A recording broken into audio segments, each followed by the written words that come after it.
Chris Stokes, welcome to the University of Huddersfield. Thank you, pleasure to be here. Chris, you're here for the HS2 Conference. You've had a long career in the railway industry, yes. But you're not for HS2. Why are you opposed to it?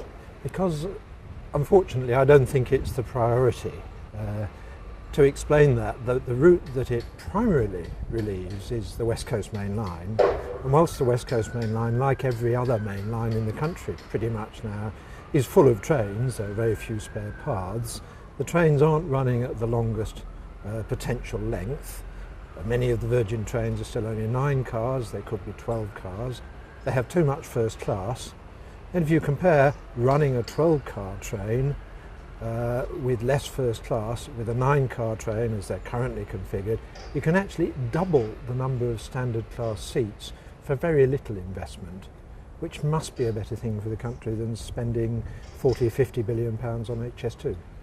So really, we don't need it? Not for the foreseeable future, and inevitably I think it will stop other projects from going ahead. This conference is about the North. I'd much rather see a slug of the money spent on upgrading the entire northern network. You know, if you take Leeds, there are very good services on routes like Leeds to Skipton, Leeds to Ilkley, but there's still other services which have got old diesel trains, infrequent services.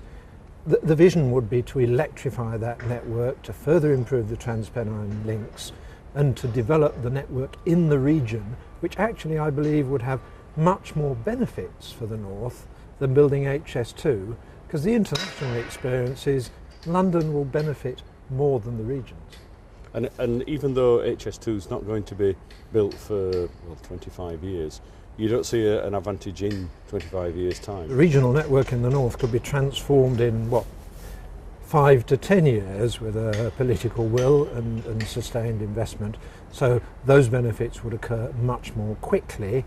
The evidence emerging quite clearly is that growth on long-distance services is beginning to tail off, and that business travel in particular is, if anything, now reducing. Certainly by any mode of transport overall it's reduced in recent years. There is now emerging evidence that business travel by rail is now reducing as well. A lot of the existing crowding problems are to do with the fares policy and the restrictions for off-peak tickets. There's simpler and better ways of sorting that out than spending 40 billion on a new railway line.